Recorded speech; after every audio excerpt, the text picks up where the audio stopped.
భారతదేశం తన ఇంధన భవిష్యత్తును పూర్తిగా మార్చేస్తోంది.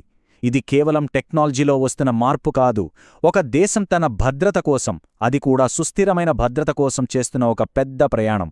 సో ఈ విశ్లేషణలో ఈ చారిత్రాత్మక ప్రయాణం వెనుక ఉన్న అసలు సవాళ్లేంటి, విజయాలేంటి, వాటి గురించి మనం మాట్లాడుకుందాం. భారతదేశ ఇంధన రంగం మొత్తానికి గుండెలాంటిది ఒక ప్రాథమిక సమస్య. దాన్నే ఇంధన త్రివిధ సవాలు అంటారు. ఏంటంటే అందరికీ అందుబాటు ధరలో ఇంధనముండాలి, అది నమ్మదగినదిగా అంటే 24/7 అందుబాటులో ఉండాలి, అదే సమయంలో పర్యావరణాన్ని కూడా కాపాడాలి. ఈ మూడు విషయాలను బ్యాలెన్స్ చేయడమే అసలైన టాస్క్.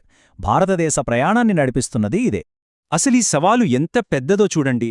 ఇంధన వాడకంలో మన దేశం ప్రపంచంలోనే 3వ స్థానంలో ఉంది. అంటే ఇక్కడి అవసరాలు ఎంత భారీగా ఉంటాయో ఊహించుకోవచ్చు. ఇక ఈ నంబర్, ఇది మన అతిపెద్ద బలహీనతను చూపిస్తోంది. ఆలోచించండి, మనకు కావలసిన ముడి చమురులో ఏకంగా 85% దిగుమతుల మీదే ఆధారపడి ఉన్నాం. అంటే ప్రపంచ మార్కెట్లో పెట్రోల్ ధర కొంచెం పెరిగినా, ఏదైనా గొడవ జరిగినా దాని ప్రభావం నేరుగా మన ఆర్థిక వ్యవస్థపై పడుతోంది. సరే, ఈ సవాలిక్కడితో అయిపోలేదు. ఇంకో విషయమేంటంటే 2040 నాటికి భారతదేశ ఇంధన డిమాండ్ రెట్టింపవుతుందని అంచనా వేస్తున్నారు.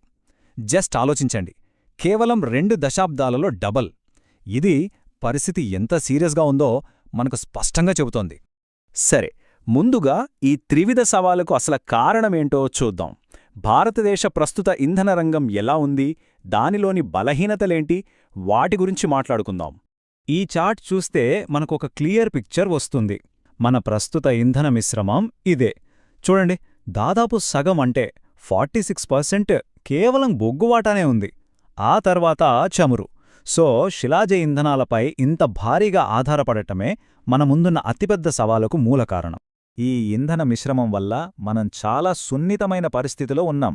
ఒకవైపు ప్రపంచంలో ధరలు మారినా, రాజకీయంగా ఏమైనా గొడవలు జరిగినా మన మీద ప్రభావం పడుతుంది. మరోవైపు దేశాన్ని అభివృద్ధి చేసుకుంటూనే 2070 నాటికి కర్బన ఉద్గారాలను 0కి తీసుకురావాలనే పెద్ద టార్గెట్ ఉంది. ఈ రెండింటి మధ్య బ్యాలెన్స్ సాధించడమే అసలు గేమ్.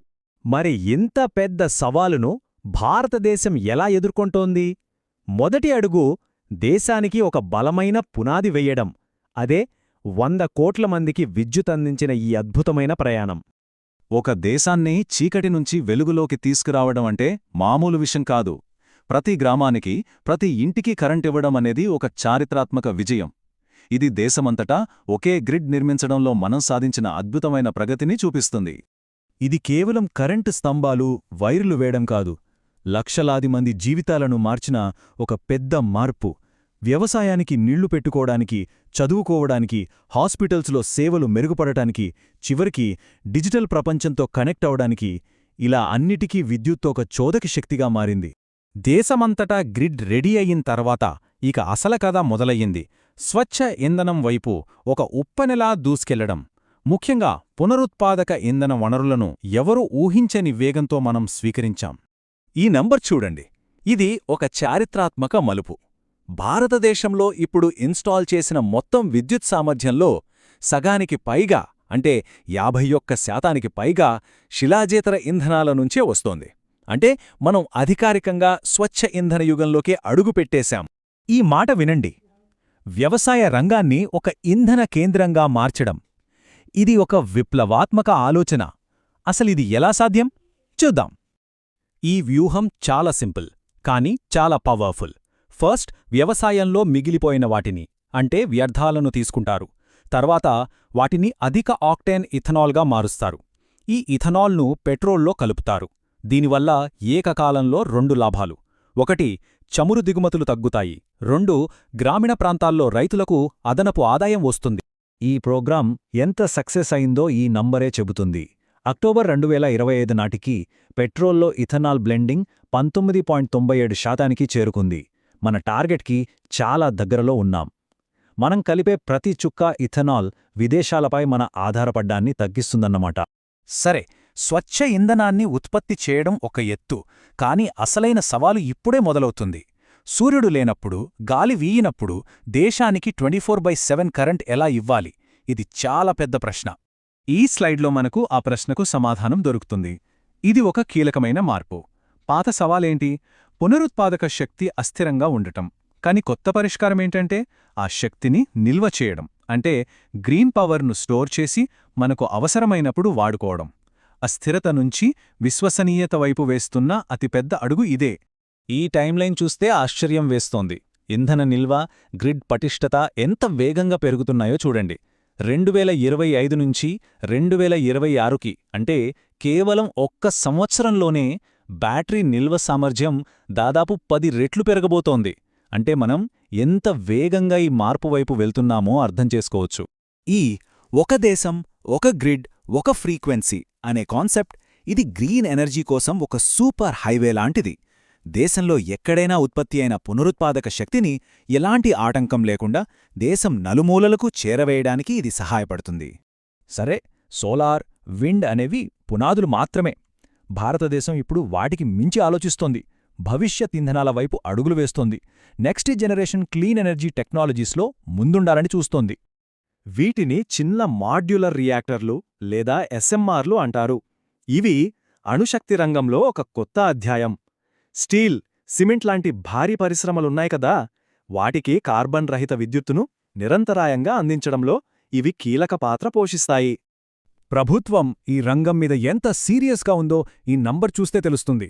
2025-26 బడ్జెట్లో న్యూక్లియర్ ఎనర్జీ మిషన్ కోసం ఏకంగా 20,000 కోట్ల రూపాయలు కేటాయించారు. ఫ్యూచర్లో న్యూక్లియర్ ఎనర్జీ చాలా పెద్ద రోల్ ప్లే చేయబోతుందని చెప్పడానికి ఇదొక బలమైన సంకేతం. ఇక మరో ప్రతిష్టాత్మకమైన మిషన్ గ్రీన్ హైడ్రోజన్. భారతదేశానికి ఉన్న ఒక పెద్ద బలమేంటంటే చాలా తక్కువ ధరకే పునరుత్పాదక శక్తిని ఉత్పత్తి చేయగలం. ఈ బలాన్ని వాడుకుని గ్రీన్ హైడ్రోజన్ ఉత్పత్తిలో, దాని ఎగుమతిలో ప్రపంచంలోనే లీడర్గా నిలవాలని లక్ష్యంగా పెట్టుకుంది. సో ఇదంతా చూశాక మన ముందు ఒకే ఒక ప్రశ్న మిగులుతుంది. భారతదేశం యొక్క ఈ ఇంధన ప్రయాణం, దాని సవాలులు, విజయాలు ఇవన్నీ ప్రపంచంలోని ఇతర దేశాలకు ఒక రోల్ మోడల్గా, ఒక నమూనాగా నిలవగలవా? నమస్కారం. భారతదేశం తన ఎనర్జీ సెక్టార్లో ఒక పెద్ద మార్పుకు సిద్ధమవుతోంది.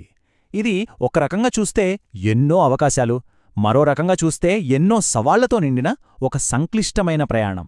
సరే, మరి ఈ ప్రయాణ సంగతేంటో కాస్త లోతుగా చూద్దామా? మొదటగా మనం అర్థం చేసుకోవాల్సిన ఒక విచిత్రమైన పరిస్థితి ఉంది.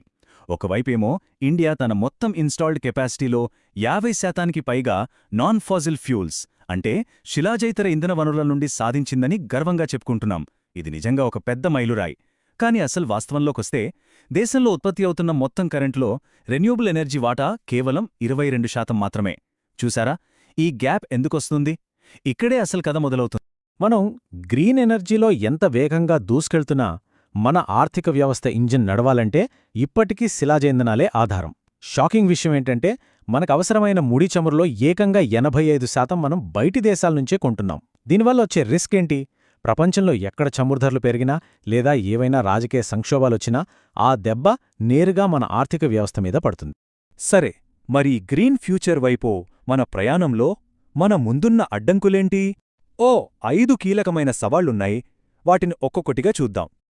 మొదటిది, ఇంకా చెప్పాలంటే అతిపెద్ద సవాలు గ్రిడ్ సమస్య. సింపుల్గా చెప్పాలంటే మనం సోలార్, విండ్ ఎనర్జీని వేగంగా ఉత్పత్తి చేస్తున్నాం, కాని దాన్ని దేశం నలుమూలలకే చేరవేయడానికి అవసరమైన గ్రిడ్ ఇన్ఫ్రాస్ట్రక్చర్ మాత్రం ఆ స్పీడ్ని అందుకోలేకపోతోంది. ఈ సమస్య ఎంత పెద్దదో చెప్పడానికి ఈ ఒక్క నంబర్ చాలు. అక్షరాలా 50 గిగావాట్ల రెన్యూబుల్ ఎనర్జీ కెపాసిటీ కేవలం సరైన ట్రాన్స్మిషన్ లైన్లు లేకపోవడం వల్ల నిరుపయోగంగా పడి ఉంది. అంటే పవర్ ఉత్పత్తి అవుతోంది, కాని దాన్ని మనం వాడుకోలేకపోతున్నాం. సో కరెంటు తయారు చేయడమే కాదు, దాన్ని సమర్థంగా సరఫరా చేయడం కూడా అంతే ముఖ్యమన్నమాట. ఓకే, గ్రిడ్ సంగతి పక్కన పెడితే అసలు ఈ సోలార్ ప్లాంట్లు, విండ్ ఫామ్లు పెట్టడానికి స్థలం ఎక్కడ్నుంచొస్తుంది? ఇక్కడే గ్రీన్ ఆన్ గ్రీన్ అని ఒక కొత్త రకం సమస్య వస్తోంది. అంటే ఒక మంచి పని కోసం, అంటే గ్రీన్ ఎనర్జీ కోసం మరో మంచిదైన వ్యవసాయ భూమిని తీసుకోవాల్సొస్తోంది. దీంతో స్థానిక రైతులు, కమ్యూనిటీలతో ఘర్షణ వాతావరణం ఏర్పడుతోంది. ఇదేదో గాల్లో చెప్పే మాట కాదు, నిజంగా జరుగుతున్నదే. ఉదాహరణకు రీసెంట్గా జరిగిన ఈ సంఘటన చూడండి. వేలాది మంది రైతులు రోడ్ల మీదకొచ్చారు. దీనివల్ల ప్రాజెక్టులు ఆలస్యమవుతాయి, అసలుకే ఎసరొస్తుంది. భూసేకరణ అనేది ఎంత సున్నితమైన విషయమో దీన్ని బట్టి అర్థం చేసుకోవచ్చు. భూమి దొరికి ప్రాజెక్టు మొదలుపెట్టినా కథ సుఖాంతమవ్వదు. ఎందుకంటే మరో పెద్ద గండముంది. అదే డబ్బు. రాష్ట్రాల్లో కరెంటు పంపిణీ చేసే సంస్థలు అంటే మన డిస్కాంలు తీవ్రమైన ఆర్థిక నష్టాల్లో ఉన్నాయి. ఇది మొత్తం సిస్టంకే ఒక పెద్ద బలహీనతగా మారింది. డిస్కాంల సమస్య అర్థం కావాలంటే ముందుగా ఈ పదం గురించి తెలుసుకోవాలి. ఏటీఎన్సీ నష్టాలు. సింపుల్గా చెప్పాలంటే సరఫరా చేసిన 100 యూనిట్ల కరెంటుకి ఎన్ని యూనిట్లకు డబ్బులు వసూలయ్యాయి అనేదానికి మధ్య ఉన్న తేడా. ఇందులో టెక్నికల్ లోపాలు, పవర్ దొంగతనం అన్నీ కలిసి ఉంటాయి. ఈ చార్ట్ చూస్తే ఒక విషయం క్లియర్గా అర్థమవుతోంది. ఈ నష్టాలు తగ్గట్లేదు, పైగా పెరుగుతున్నాయి. 2023లో 15.4% ఉన్న నష్టాలు 2024 వచ్చేసరికి 17.6%కి పెరిగాయి. మరి ఇంతలా నష్టపోతున్న కంపెనీలు కొత్త గ్రిడ్ లైన్లు వేయడానికి, టెక్నాలజీ అప్గ్రేడ్ చేయడానికి డబ్బులెలా పెడతాయి? డిస్కాంల ఆర్థిక సమస్య మన దేశంలో ఉంటే, దేశం బయట నుంచి ఇంకో పెద్ద తలనొప్పి ఉంది. అదే మన సప్లై చైన్. సోలార్ ప్యానెల్స్, బ్యాటరీలు ఇలాంటి క్లీన్ ఎనర్జీ టెక్నాలజీకి కావలసిన కీలకమైన ముడి ఖనిజాల కోసం మనం వేరే దేశాలపై ఎక్కువగా ఆధారపడ్డాం. ఇది చాలా ప్రమాదకరమైన పరిస్థితి. చూడండి ఇది ఎలా పనిచేస్తుందో. ఎక్కడో ఒక దేశం కొన్ని ఖనిజాల ఎగుమతిపై ఆంక్షలు విధించింది అనుకుందాం. దాని దెబ్బ నేరుగా ఇక్కడ ఇండియాలో మారుతీ సుజుకీ ఎలక్ట్రిక్ కార్ల ఉత్పత్తి మీద పడింది. వాళ్లు తమ ప్రొడక్షన్ను భారీగా తగ్గించుకోవాల్సొచ్చింది. అంటే మన సప్లై చైన్ ఎంత బలహీనంగా ఉందో కదా. ఇక చివరి సవాలు మనం సరిగ్గా వాడుకోలేని ఒక ముఖ్యమైన వనరు, అదే నేచురల్ గ్యాస్. బొగ్గు కన్నా చాలా తక్కువ కాలుష్యాన్ని విడుదల చేసే గ్యాస్ ఎనర్జీ ట్రాన్సిషన్లో కీలకం. కానీ మన దేశంలో దాని వాటా చాలా తక్కువ. పైప్లైన్లు లేకపోవటం, అధిక ధరలు దీనికి ప్రధాన కారణాలు. సరే, ఇన్ని సమస్యలున్నాయి గదా, మరి పరిష్కారాల్లేవా? ఉన్నాయి. ఇప్పటిదాకా సమస్యల గురించి మాట్లాడాం. ఇప్పుడు భారతదేశం ఈ సవాళ్లనెదుర్కోవడానికి ఎలాంటి వ్యూహాలు అనుసరిస్తోందో చూద్దాం. ఇది ఏదో ఒకటే పరిష్కారం కాదు. ఇది ఒక 5 అంచెల వ్యూహం.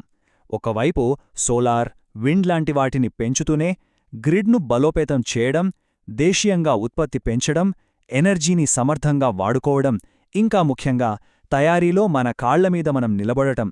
ఇవన్నీ కలిస్తేనే ఒక పటిష్టమైన ప్రణాళికవుతుంది. మరి ఈ వ్యూహంలో మొదటి టార్గెట్ ఏంటి? రవాణా రంగం. ఎందుకంటారా? ఈ చార్ట్ చూడండి. మనం దిగుమతి చేసుకునే చమురులో సింహభాగం పోయేది మన వాహనాలకే. అందుకే పెట్రోల్, డీజిల్ బండ్ల స్థానంలో ఎలక్ట్రిక్ వాహనాలను తీసుకురావడం చాలా కీలకం. మంచి విషయమేంటంటే మనం ఇప్పటికే కొన్ని విజయాలు సాధించాం. ఉదాహరణకు ఈ ఇథనాల్ బ్లెండింగ్. పెట్రోల్లో 20% ఇథనాల్ కలపడం ద్వారా మనం ముడి చమురు దిగుమతులను తగ్గించగలుగుతున్నాం. ఇదొక మంచి ముందడుగు. ఇక సప్లై చైన్ సమస్యకు పరిష్కారమేంటి? ప్రభుత్వపు పిఎల్ఐ అంటే ప్రొడక్షన్ లింక్డ్ ఇన్సెంటివ్ పథకాలు. దీని ద్వారా సోలార్ ప్యానెల్స్, బ్యాటరీలను మన దేశంలోనే తయారుచేసే కంపెనీలకు ప్రోత్సాహకాలు ఇస్తున్నారు. దీని లక్ష్యం ఒకటే, దిగుమతులపై ఆధారపడటాన్ని తగ్గించడం. సరే, ఇదంతా బాగానే ఉంది. కానీ అసలు ఈ ఎనర్జీ ట్రాన్సిషన్ ఎందుకింత ముఖ్యం? ఇది కేవలం మన దేశానికి సంబంధించిన విషయమేనా? లేక దీని ప్రభావం ప్రపంచం మీద కూడా ఉంటుందా? మనం ఇక్కడ తీసుకునే ప్రతి అడుగుకి గ్లోబల్ లెవెల్లో ఒక ఇంపాక్ట్ ఉంటుంది. ఉదాహరణకు, మనం క్లీన్ ఎనర్జీని పెంచితే అది ప్రపంచ సుస్థిర అభివృద్ధి లక్ష్యాలను చేరుకోవడానికి సహాయపడుతుంది. మనం చమురు దిగుమతులు తగ్గించుకుంటే అది గ్లోబల్ ఎనర్జీ సెక్యూరిటీని పెంచుతుంది. మన చర్యలు ప్రపంచానికి కూడా మేలు చేస్తాయి. సో ఫైనల్గా చెప్పాలంటే మన దగ్గర ప్లాన్ అయితే ఉంది, బ్లూ ప్రింట్ రెడీ. కానీ అసలైన ప్రశ్న ఏంటంటే, కాగితంపై ఉన్న ఈ అద్భుతమైన ప్రణాళికను క్షేత్రస్థాయిలో ఉన్న కఠినమైన సవాళ్లను దాటుకుని నిజంగా అమలు చేసేంత సంకల్పం మనకుందా? దీనికి సమాధానం కాలమే చెప్పాలి. ఆలోచించండి.